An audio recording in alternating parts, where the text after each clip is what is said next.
पिताजी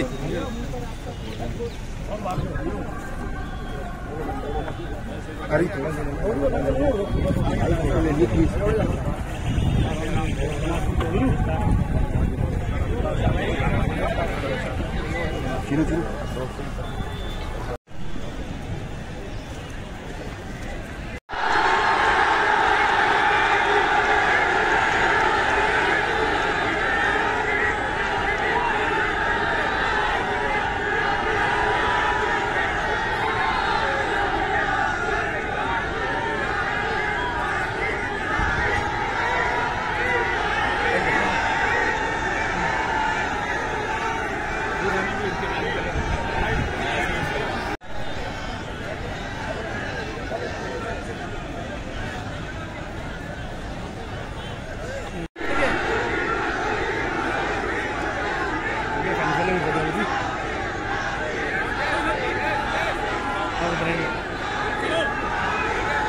भारत माता की वंदे वंदे वंदे। जय श्री राम, जय जय श्री राम। भारतीय जनता पार्टी के जिला के अध्यक्ष श्री देवेंद्र सिंह नरवरिया जी, केंद्रीय मंत्री प्रोफेसर एसपी सिंह बघेल जी, माननीय सांसद श्रीमती संध्या आर्य जी,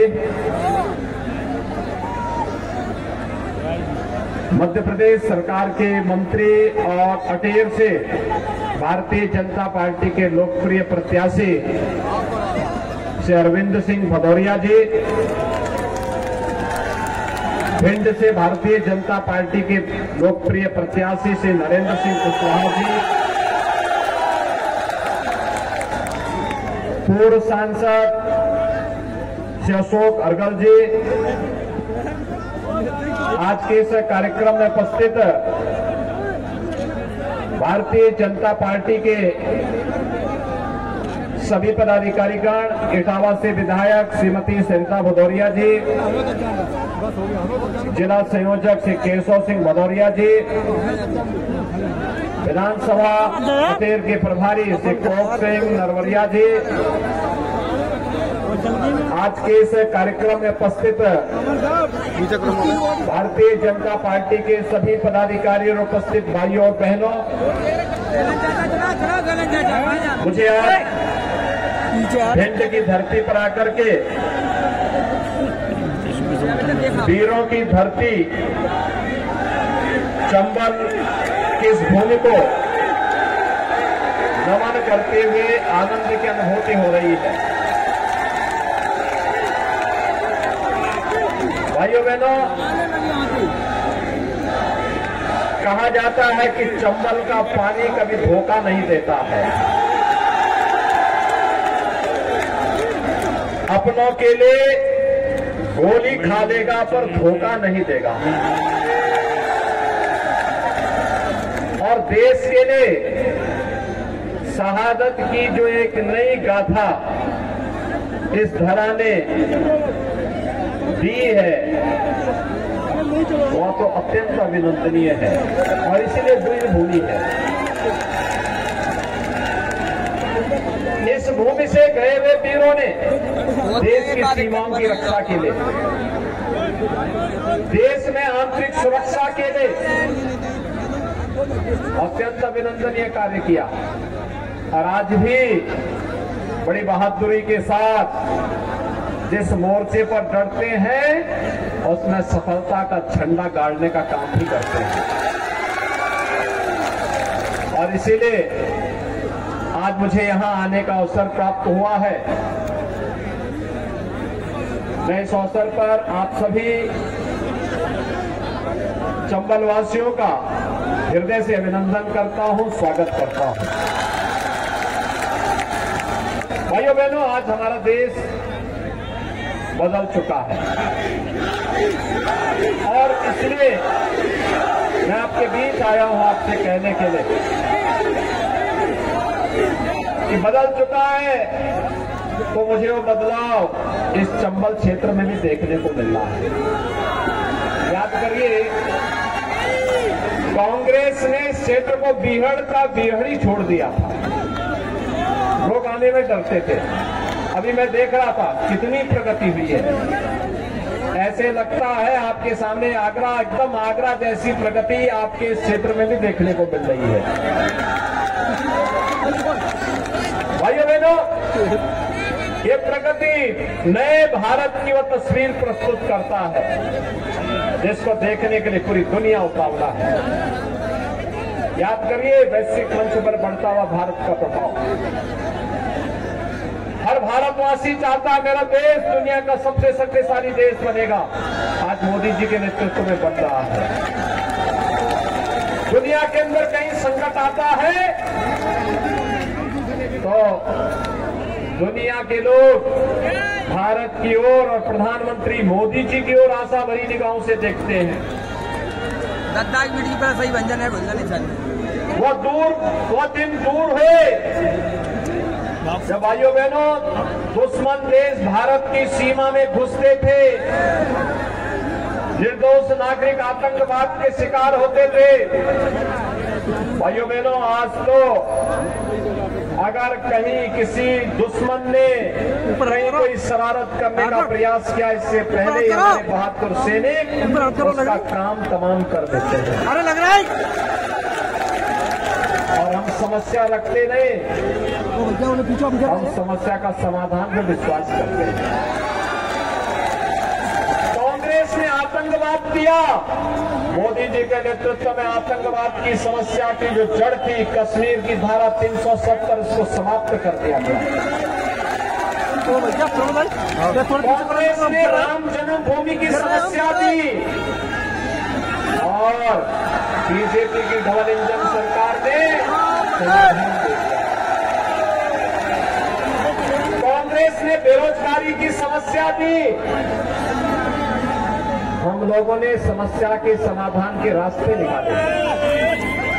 भाइयों बहनों, हर एक क्षेत्र में आज परिवर्तन दिख रहा है और मुझे बहुत अच्छा लगा जब मैं भिंड में चंबल के नौजवानों के उत्साह को देख रहा हूं। ये उत्साह देश का उत्साह है, ये ऊर्जा देश की ऊर्जा है। इस ऊर्जा को देश के काम आना चाहिए और कांग्रेस यही भी विफल था। भाइयों बहनों, इसी ऊर्जा के कारण आज भारत प्रगति कर रहा है। मध्य प्रदेश बीमारू राज्य से उभरा है, उत्तर प्रदेश बीमारू राज्य से उभरा है। और भाइयों बहनों, इसीलिए विधानसभा का ये चुनाव हमारे लिए बहुत महत्वपूर्ण है। केवल सत्ता के लिए नहीं भाइयों बहनों, ये चुनाव केवल सत्ता प्राप्त करने का माध्यम नहीं है, ये भारत की उस तकदीर को बदलने का है जो भारत को दुनिया की सबसे बड़ी अर्थव्यवस्था के रूप में स्थापित करने के प्रधानमंत्री जी के विजन को जनता जनार्दन के समर्थन के साथ आगे बढ़ा देना है। आप सोचिए, कोई सोचता था कि काशी में काशी विश्वनाथ धाम बनेगा? कभी नहीं। कोई सोचता था केदारनाथ धाम में केदारपुरी फिर से स्थापित हो जाएगी? और क्या कोई सोचता था महाकाल में महालोक की स्थापना हो पाएगी? भाइयों बहनों, क्या कांग्रेस काशी विश्वनाथ धाम की स्थापना का कार्य कर पाती? क्या केदारनाथपुरी के पुनरुद्धार का काम कांग्रेस कर पाती? समस्या तो कांग्रेस नहीं थी। और भाइयों बहनों, अयोध्या में 500 वर्षों का जो संघर्ष था, उसको परिणाम में बदलने का काम कांग्रेस कर पाती। आज तो अयोध्या में भगवान राम का भव्य मंदिर बन रहा है ना, पीछे आपको कोई संदेह नहीं है ना? कोई संदेह है? जो हम लोग नारा लगाते थे कि रामलला हम आएंगे, मंदिर वहीं बनाएंगे, तो कांग्रेस के लोग कहते थे देखो ये सब केवल वोट लेने के लिए आए हैं। तो हम लोगों ने तब कहना शुरू किया था प्रारंभ में कि रामलला हम आएंगे, गुलामी का ढांचा जरूर हटाएंगे। हट गया ना? फिर कहा मंदिर बनाएंगे, मंदिर बन रहा है ना। अब हम बोल रहे हैं तिथि भी बताएंगे। 22 जनवरी 2024 को अयोध्या में रामलला का भव्य मंदिर बनने के उपरांत रामलला 500 वर्षों का इंतजार के बाद अपने स्वयं के मंदिर में विराजमान होने वाले हैं, होने वाले हैं ना। और भाइयों बहनों, आप सभी को अयोध्या में रामलला का दर्शन कराने के लिए डबल इंजन सरकार के सारथी के रूप में अरविंद सिंह भदौरिया और नरेंद्र सिंह कुशवाहा जैसे लोग जब जीत के जाएंगे तो लेकर के अयोध्या भी लेकर जाएंगे। आप इनको भोपाल पहुंचाइए और ये लोग आप लोगों को अयोध्या लेकर के जाएंगे। सहमत है ना सभी लोग? और इसीलिए हम लोग आए भाइयों बहनों, याद रखना जो संकट का साथी है वही सच्चा साथी है। कांग्रेस के लोग कोरोना कालखंड में गायब हो गए थे। किसी नेता का पता था क्या? भाई वहां भी गायब हो गए। संकट में शेष संकट में होता है और नाना नानी की आदत नहीं आती, तब संबल की याद नहीं आती, संबल की याद तब नहीं आती है, भिंड की याद नहीं आती है, तेल की याद उनको नहीं आती है, मध्य प्रदेश या उत्तर प्रदेश की याद नहीं आती है। भाइयों बहनों, लंबे समय तक जिन्होंने शासन किया देश में, लेकिन विकास नहीं किया, देश को समस्या दी। और भाइयों बहनों, अकेले ये डबल इंजन की सरकार है। कोरोना का जो परिणाम दिया है आपके पास है। भाइयों बहनों, फ्री में टेस्ट, फ्री में उपचार, फ्री में वैक्सीन भी। भाइयों बहनों, पहली बार है जब किसी बीमारी की, किसी महामारी का वैक्सीन देश के अंदर ही बना हो। वह कोरोना का, वह मोदी जी के कारण बन पाया है। एक नहीं, दो वैक्सीन, दुनिया की सबसे प्रभावी वैक्सीन, 220 करोड़ वैक्सीन की डोज भारत के नागरिकों को प्रधानमंत्री जी ने फ्री में उपलब्ध करवाने का काम। और भाइयों बहनों, यही नहीं, गरीब भूख से न मरे, फ्री में राशन भी तो दिया ना। 80 करोड़ लोगों को 3.5 वर्ष से मिल रहा है और अगले 5 साल तक मिलता रहेगा। ये गरीबों के लिए शौचालय हो या गरीबों के लिए आवास, गरीबों के घर में बिजली हो या रसोई गैस की कनेक्शन या 5 लाख रुपए का आयुष्मान भारत का पास, या अभी तो डबल इंजन सरकार की देन है। क्या कांग्रेस ने दिया? क्या अपना पेट भी भाइयों बहनों, आप सबसे मेरी अपील, भारतीय जनता पार्टी ने अपने प्रत्याशी मध्य प्रदेश विधानसभा चुनाव में उतारे। पटेल से लोकप्रिय नेता, मध्य प्रदेश शासन में वर्तमान में मंत्री भी हैं, अरविंद सिंह भदौरिया, और भिंड से भारतीय जनता पार्टी ने अपने एक कर्मठ कार्यकर्ता थे नरेंद्र सिंह कुशवाहा को अपना प्रत्याशी। सभी लोग सहमत हैं दोनों प्रत्याशियों को जिताने के लिए? जिताएंगे। कमल चुनाव चिन्ह पर 17 नवंबर को भारी बहुमत से विजयी बना के भेजेंगे। सभी लोग सहमत हैं ना? तो भाइयों बहनों, कल सायंकाल चुनाव प्रचार बंद होगा। परसों एक दिन का समय मिलेगा एक एक घर जाने का,